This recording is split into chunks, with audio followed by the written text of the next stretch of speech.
UP में CM Yogi Adityanath की सुधार क्रांति जारी है। योगी सरकार को बने 2 हफ्ते पूरे हो गए हैं। इसी के साथ CM Yogi Adityanath full action में आ गए हैं। सीएम ने सभी विभागों के अफसरों से कामकाज का ब्यौरा और ब्लूप्रिंट मांगना शुरू कर दिया है। 20 अप्रैल तक बारी बारी से अफसर अपने अपने विभाग के कामकाज का प्रेजेंटेशन सीएम के सामने पेश करेंगे। योगी आदित्यनाथ ने आज ही उत्तर प्रदेश लोक सेवा आयोग यानी कि यूपीपीएससी के चेयरमैन डॉक्टर अनिरुद्ध यादव को भी तलब किया। यूपीपीएससी चेयरमैन पर भर्तियों में एक विशेष जाति को प्राथमिकता देने का आरोप है।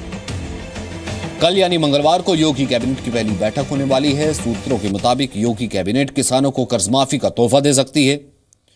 यूपी में 2 करोड़ से ज्यादा किसान हैं जिन पर करीब 62,000 करोड़ का कर्ज है। यूपीपीएससी के चेयरमैन के खिलाफ एमएलसी दिनेश सिंह ने शिकायत की है। दिनेश सिंह की शिकायत पर सीएम योगी आदित्यनाथ ने चेयरमैन को तलब किया। विशाल पांडे इस वक्त फोन लाइन पर हमारे साथ मौजूद हैं।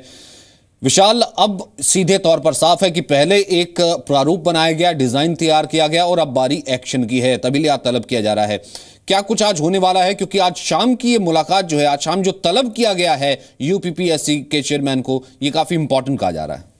बिल्कुल, देखिए, मुख्यमंत्री योगी आदित्यनाथ जब उत्तर प्रदेश लोकसभा चुनाव में प्रचार कर रहे थे तो उन्होंने खुद इस मुद्दे को बहुत ही प्रमुखता के साथ उठाया था कि उत्तर प्रदेश लोक सेवा आयोग में भ्रष्टाचार की खबरें आ रही हैं। कुछ लोगों ने उनसे शिकायतें की थी। इसके अलावा बीजेपी के राष्ट्रीय अध्यक्ष अमित शाह भी कई रैलियों में उत्तर प्रदेश लोक सेवा आयोग में अनियमितता का आरोप लगा चुके हैं। तो इसी कड़ी में इस मुलाकात को देखा जाना चाहिए, क्योंकि तलब किया है मुख्यमंत्री योगी आदित्यनाथ ने।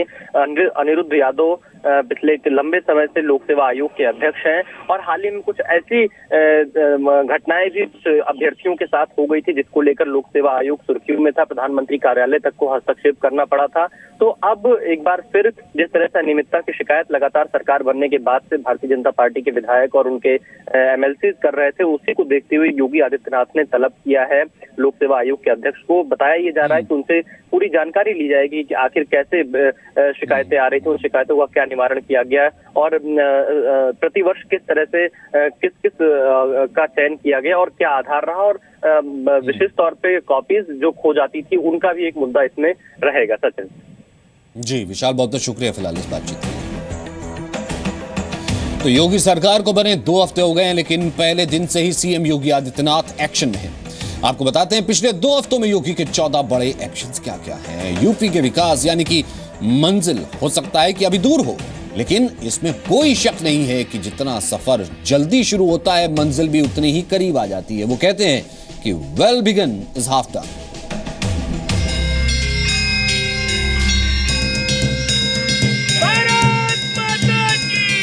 मैं आदित्यनाथ योगी ईश्वर की शपथ लेता हूं कि 14 साल का वनवास खत्म करने के बाद उत्तर प्रदेश में 19 मार्च 2017 को बीजेपी की सरकार सत्ता में आई और सीएम बने योगी आदित्यनाथ। मैं आदित्यनाथ योगी ईश्वर की शपथ लेता हूं कि योगी आदित्यनाथ के सीएम बने अब 2 हफ्ते हो चुके हैं। इन 2 हफ्तों में हर दिन हर घंटे योगी एक्शन में दिखे। योगी ने सत्ता को जनता से जोड़ने की पहल की। आम लोगों की शिकायतें दूर करने के लिए खुद आगे आए। मुझे यहाँ की सारी बीमारियों का पता है और उसका उपचार कैसे होना है इसका भी मैं इंतजाम कर रहा हूँ। इन 14 दिनों में योगी के वो 14 फैसले हम आपको दिखा रहे हैं जो उत्तर प्रदेश को उत्तम प्रदेश बनाने के लिहाज से अहम है। ये फैसले यूपी के जन जन को प्रभावित करने वाले हैं। कानून का स्थान शासक से भी ऊपर होता है।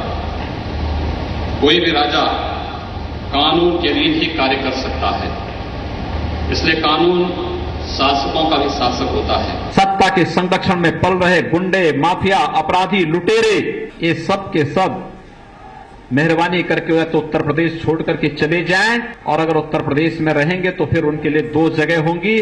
मुझे लगता है उस जगह कोई भी नहीं जाना चाहेगा। योगी का यह भाषण नहीं, अल्टीमेटम था उत्तर प्रदेश के अपराधियों को। यह भरोसा था उत्तर प्रदेश के हर नागरिक को कि यूपी में गुंडों का नहीं अब कानून का राज होगा। अगर वाकई ऐसा हो गया तो यूपी में मर्डर, लूट, रेप जैसी वारदातों में भारी कमी आएगी। एनसीआरबी के आंकड़ों के मुताबिक 2015 में 4732 लोगों का मर्डर हुआ, 462 महिलाओं का गैंगरेप हुआ, 40,613 हिंसक घटनाएं पुलिस ने रजिस्टर्ड की। ऐसे भयावह आंकड़े अब ना दिखें, इसके लिए योगी सरकार ने प्रदेश के सभी अपराधियों की लिस्ट बनाकर कार्रवाई करने के निर्देश दिए हैं। जमीन पर अवैध कब्जा जमाए बैठे भूमाफियाओं के खिलाफ सीएम योगी आदित्यनाथ ने बड़ा एक्शन लिया है। योगी सरकार एंटी भूमाफिया टास्क फोर्स बनाने जा रही है। टास्क फोर्स तहसील से राज्य तक 4 स्तर तक काम करेगी।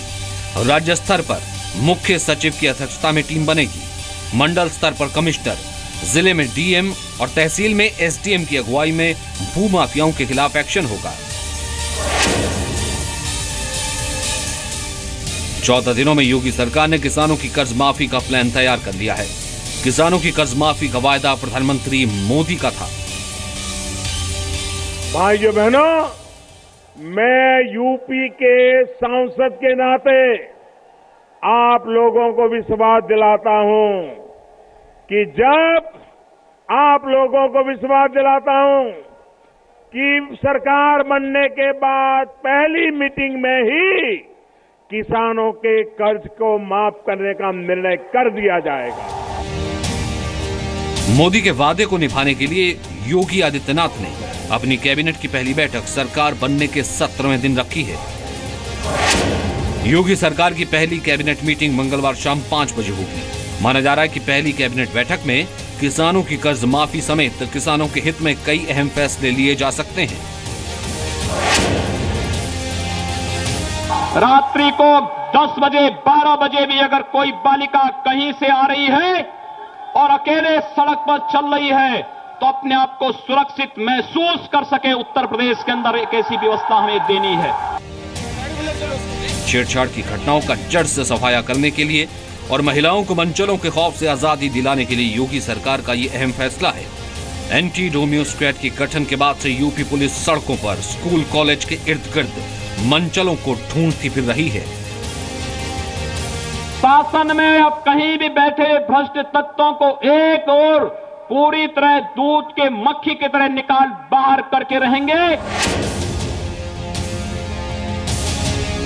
यूपी के पूर्व सीएम अखिलेश यादव के dream project Gomti river front का दौरा करने के बाद सीएम योगी आदित्यनाथ ने इस प्रोजेक्ट की जांच के आदेश दिए। सेवानिवृत्त जज गोमती रिवर फ्रंट प्रोजेक्ट में देरी और कथित अनियमितता की जांच करेंगे और 45 दिन के भीतर जांच रिपोर्ट पेश करेंगे। इस कदम को भ्रष्टाचार के खिलाफ योगी सरकार की जीरो टॉलरेंस पॉलिसी की शुरुआत माना जा रहा है। यही नहीं, योगी ने 15 दिनों में सभी मंत्रियों, अधिकारियों को आय और संपत्ति का ब्यौरा देने का आदेश भी दिया है। पीडब्ल्यूडी विभाग को एक बात के लिए कहा है कि 15 जून तक उत्तर प्रदेश के अंदर सभी सड़कें गड्ढा मुक्त हो जानी चाहिए, इसकी व्यवस्था सुनिश्चित कर दें। योगी आदित्यनाथ के इस फरमान ने अधिकारियों में अफरा तफरी मचा दी है। अचानक उत्तर प्रदेश की सड़कों को दुरुस्त करने का काम तेज हो गया है। पिछले 2 वर्षों में कई बार एनजीटी ने कहा है, नेशनल ग्रीन ट्रिब्यूनल ने कहा है कि अवैध बूचड़खानों को हटाओ। मानक के अनुसार जो लाइसेंस लिए हैं उनका पालन कर रहे हैं, सरकार उनको नहीं छेड़ेगी। अवैध बूचड़खानों से उत्तर प्रदेश को आजादी दिलाने का अभियान अभी जोरों पर है। योगी सरकार की दलील है कि ये कदम लोगों की सेहत सफाई से जुड़ा है।